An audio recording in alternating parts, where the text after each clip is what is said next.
Hey, this is Nathan. And this is Denver. This is the Nathan and Denver show. Thank you for tuning in. It is, what is it, September 26th? 6th? I don't know it. The date is I think it, off my okay. head. So it's September 26th. And we actually have a special guest here. We do. I should have announced that. Caleb Arias. Say hi to the fans, Caleb. It's the 27th. It's the 27th. It's the 27th. He's already fitting right in, yep. disagreeing with everything that I say. Disagreeing with everything we say, yep. Caleb, welcome to the show. It's our first special guest. Caleb. Yeah. Yeah, there we go. Caleb, I just want to ask you a couple, one actually sports question before. Caleb has a big schedule. Business meeting coming up with Nike. So be looking out for the Arias ones. Yes, I mean, that's the shoe deal is coming up. Yeah. It's going to be off of Michael Jordan. Michael Jordan's meeting with him tomorrow. He's flying out to LA, actually. Coming out Christmas 2017. They're going to be Christmas themed. Yes. So there's actually going to be Christmas lights on the shoe. For the first, and little dingly bells on the end of them, like elf shoes. I don't know how they got away from the fire hazard from that, but they did. I'm not sure that they're legal. I don't know either. Not in U.S. anyway. Black market Arias ones. These are special deals that you're getting here. So just type in www.tnads.com/Arias1s to get your 10% discount anywhere in South Korea. Yep. So Caleb is actually being signed. He's one of the top distance runners in all of East Tennessee and really Tennessee / the world. Caleb, we just want to ask you, what is your so a lot of our audience is athletic types. What would be one bit of advice you would give to a recreational runner to really take their game to the next level? Sleep. And that's I've heard that sleep is the greatest performance enhancer and also can be the greatest detriment to your sporting event. And maybe another question just before he has to get to this business meeting here is, what do you do to prepare for a big run? Yes. When you know that, so we're almost there, so we got to give it to him quick. All right. To prepare for a big run, step by step. Well, first you sleep. So that's a common thing for you. Yeah. Yeah. And then you eat. Okay, what do you eat? Food. All right. That's good. That's a broad statement. So Sour Patch Kids. And uncooked pasta. Just flour. Crunching away. Just eat straight flour. Just pour it down your throat. Maybe a glass of milk. And then that's it. So that's it. And then you're ready. You're ready to run. So the Arias ones, Caleb, December. thank you. The Arias ones coming out in December. Thank you, Caleb, for guest starring on the Nathan and Denver show. Goodbye. We'll let you know when that comes out. So Later, dude. see ya, Caleb Arias. Oh, Caleb Arias. Khalid Arias. The one and only. Man, what a guy. What a guy. He is just incredible. And he's a little humble, so he obviously didn't want to speak much on his Arias ones. Yep. But they're coming, so we'll let you know in our Christmas-themed episode coming December what that means for the big TNADS and the big E, the big Arias. The Arias. So now we got to go straight into this episode. You're gonna get this is gonna be about a 20-minute episode now that Caleb joined the show. So now we have extra time here, so we have a little more time to talk about what we want to talk about. And I think one thing that we want to start off with, and this is something that I wanted to talk to you about during the show. I didn't want to give you much of a debrief on it. Should we even speak on the national anthem kneeling? No. I don't think we should. See, I was hoping you'd say that, because I feel like even if we were popular, we wouldn't want to make a political statement. No political statement. Because that's all ESPN does. That's all they do, and that's why their ratings are failing. Anytime they get a whiff of political outrage or just like a hiccup in unity, they just tear people apart. So we're going to go ahead and just save you from that. And we're not even going to give our opinions on it. Nope. What we are going to give our opinions on is Carmelo Anthony going to the Nuggets, Dwayne Wade, not the Nuggets, Carmelo Anthony going to I was the like, Thunder, you're not about to do this to me again. and we're going to talk about Dwayne Wade going to the Cavs. So, do you want to give your thoughts or me? Which one do you want to go first? I'll go first. Okay, that's fine by me. During Carmelo Anthony's press conference, the Thunder was asked. He was asked a question. He said the reporter asked him, "What would he be willing to do to help the team win, even if it meant Carmelo coming off the bench?" And Carmelo laughed at this reporter Coming off the bench. in the face. And I just want to say that I don't think Carmelo is really a team player and a guy that you really want on your team. And that's, so I've got kind of a double-edged sword thing going on here. What we're seeing here, and I don't know if you see this pattern with me, but we're seeing the rise of triple threat teams. All the That super can teams. pass, shoot, and score. And have 3 all-star players. Okay, that triple threat. So, yeah, but both things, you The know. three-headed monster, some people would call it. So, yeah. The big Shabuzi times 3, some people would call it. We've got the Cavaliers. Some people would call it the Three Musketeers. Some people would call it, that's 3 interruptions in a row. And That's another thing really people bad. call. One thing I've learned is that's really bad audio-wise. It actually makes my job harder. So if we could halt the interruptions. Just kidding, I really could care less.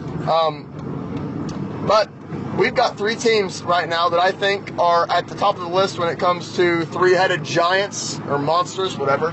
And that is the Cavaliers, coming in with Dwayne Wade, LeBron James, and Isaiah Thomas. You've got, obviously... Kevin Love. Yeah, but really when it comes down to it, your top 3 has to be LeBron James, Dwayne Wade, and Isaiah Thomas. I think Kevin Love has more in him than Dwayne Wade did. Really? I really do. And I'll get to this after. This is my double-edged sword thing. So then I'm not even going to go through it. OKC, obviously, and then obviously the Warriors. They're kind of just a 5-headed giant because they're just a jam-packed roster. Here's the double-edged sword. So that's one end of it. The other end is what you've got to look And at. the Celtics. Kyrie Irving, Gordon Hayward, Okay. and Jason Tatum. Yeah. One thing you have to look at for the rest of for this first season with all these triple threats is chemistry. How are these teams going to bind in this season? And I think that this really spells another championship for the Warriors. I think they're going to take advantage of this kind of... this has really mixed up the NBA. Like, now we know that the championships are going to be pretty predictable by the end of it. That's the reason that you play 7 games at most in the playoffs is because they had to get a very valid winner or a very clear winner on who would actually it's not just a luck thing. I think the NFL pretty much is, but it's kind of harder for the NFL. But chemistry is one thing that I think we all have to look at. Come 2 years from now, we're going to get a really clear observation on whether these teams would be labeled as super teams or just pretty good teams. That's my thoughts. Those are great thoughts. So you agree? I agree. For the first time, ladies and gentlemen, in TNADS history, In the history of our lives. That's probably the truth, that me and Nathan agree Yep. on something. I have another thing that I want to talk about that I don't think is getting enough media attention. I want to talk about the Detroit Lions and the Atlanta Falcons game. I can't even talk. Those Atlantic Falcons The are really Atlantic killing Falcons. The Atlanta Falcons game. I want to talk about the end of the game. Did you end up watching that? If not, I can explain it to our listeners. it. I think, I'm pretty sure I was watching a different game. Okay. Because I was pretty sure it was going to be a blowout. Yep. Well, it wasn't a blowout. And, I know that. The Detroit Lions were down 26-30. They came back, didn't they? And they had the ball on about the 2 to 3 yard line with 13 seconds left, coming off of a timeout. Their last and final timeout. They had no more timeouts. And they threw a quick slant to Golden Tate, who kind of slipped and dove forward to try to get into the end zone. The refs ruled it a touchdown. Okay? Game over. touchdown. Okay? It wasn't game over. There was 6 seconds left. Okay, it was a play. I think it was actually more than that. I think there was 8 seconds left. 8 seconds left on the clock. They just scored a touchdown to go up 32-30, and they were going to win. Probably. So they run out there. The kicking team runs out there to go kick a field goal, and the refs call, because it's under 2 minutes. The refs call a challenge. That's the thing now. Yep. They are reviewing all touchdowns. Official review. The refs decided to call a review. So they reviewed it. After evidence, and it was very, very, very close, but they decided that that it was short. That they should be on like the 2-inch line. The ball never crossed the goal line. I did see this. Also, because of the Detroit Lions' lack of timeouts, there is a 10-second runoff of the clock. End of game. End of game. So let me talk about this for a second. And because the refs didn't make the right call on the field, period, the Lions did not have a chance to run up to the ball and have a quick snap and do a quarterback sneak. They probably would have gotten it in. Because the refs made a mistake, the Lions were penalized. Period. That is so frustrating as a Detroit Lions fan. This happens all the time. All the time. We get screwed all the time, and because we're not a big market team, it always happens.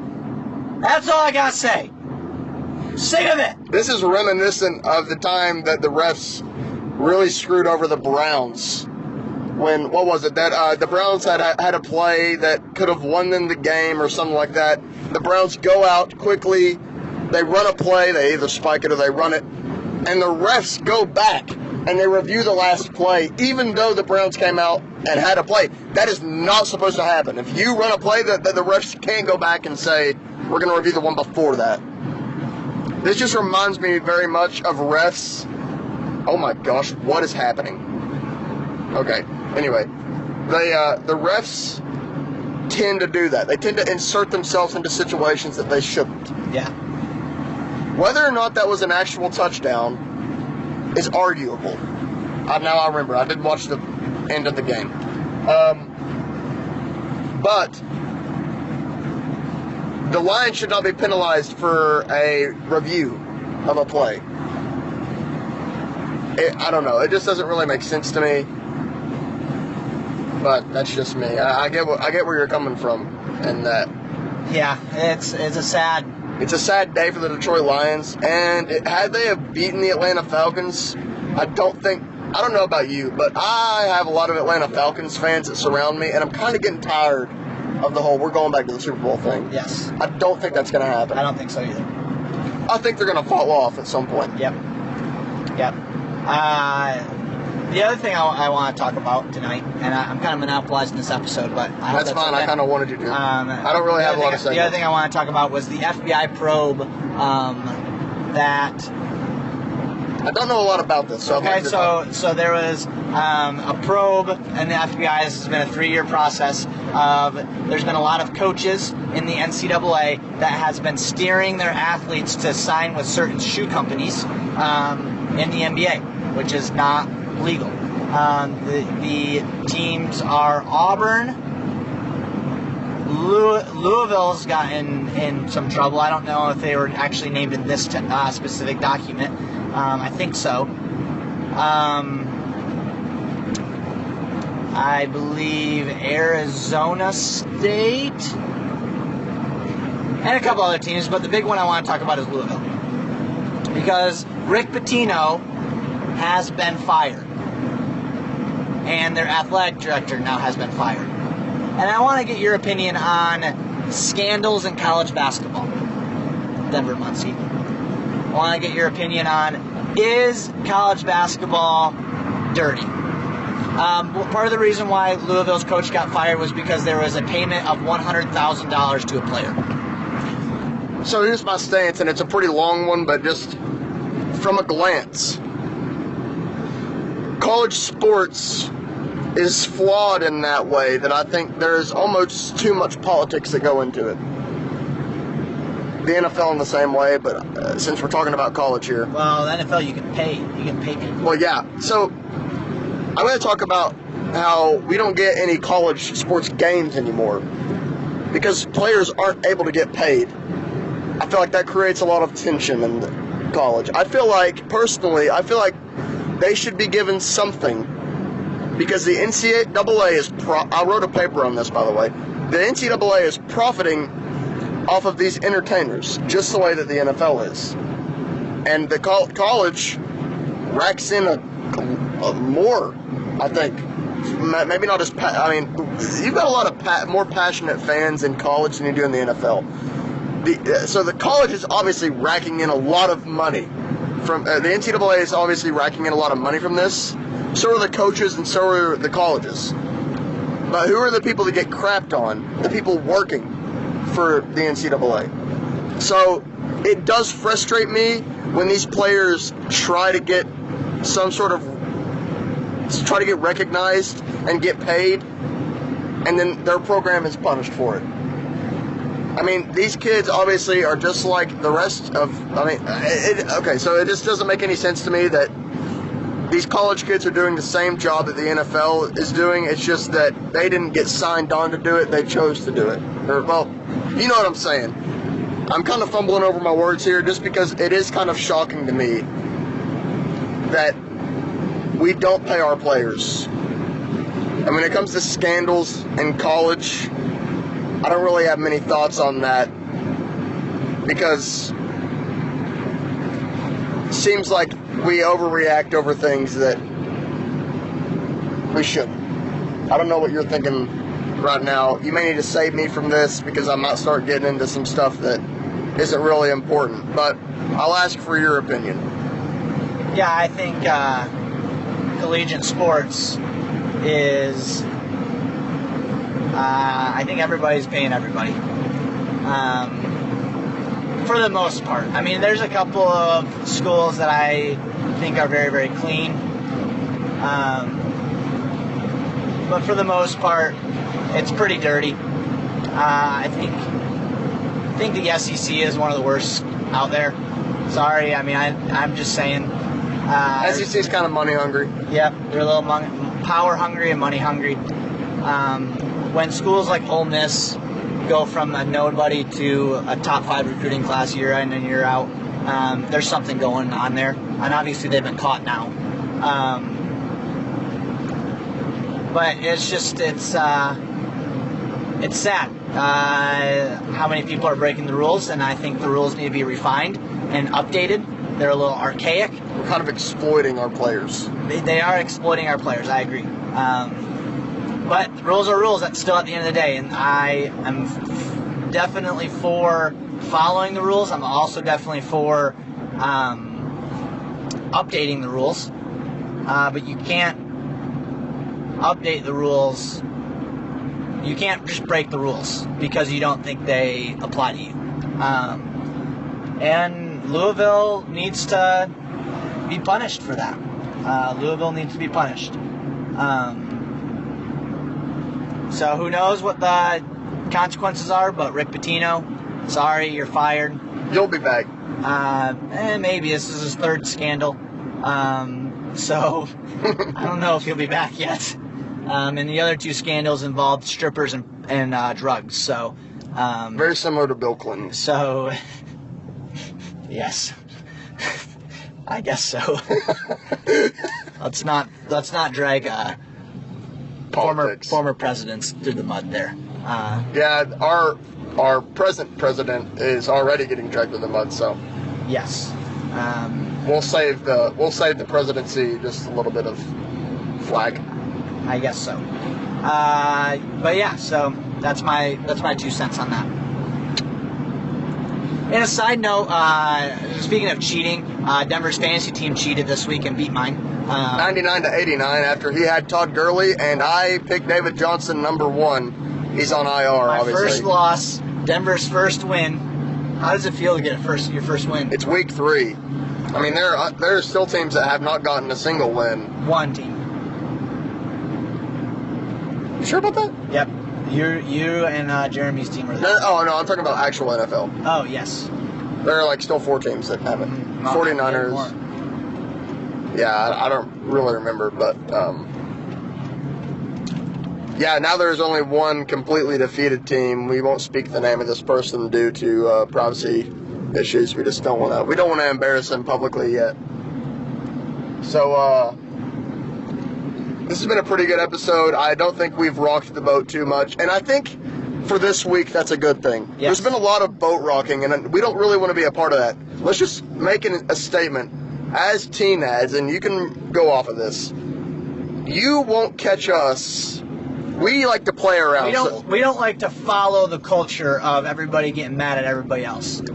We like to get mad at each other when everybody's calm. And we're just kind of joking around. So me and Nathan have known each other for a long time, and we wouldn't be doing this if we didn't think that we could handle it. We just genuinely care about each other. Which makes that sound really weird, but anyway, as an official TNADS statement, you won't catch us trying with our to... hands in the cookie jar, so to speak. Yeah.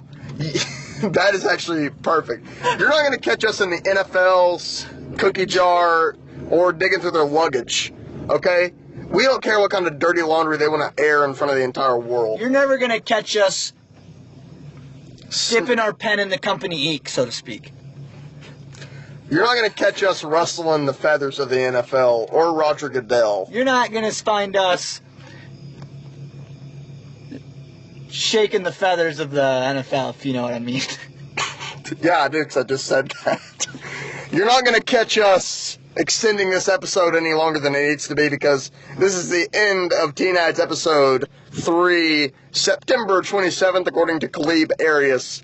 Guys, thank you all for watching. It's been a great episode, and next week we're gonna be back. I do want to apologize for the episode coming out late last week. I got really busy Thursday night unexpectedly and did not get that edited in time. Came out Friday, early Friday that afternoon, so early afternoon. But this time we're ready, so I'm ready for this one.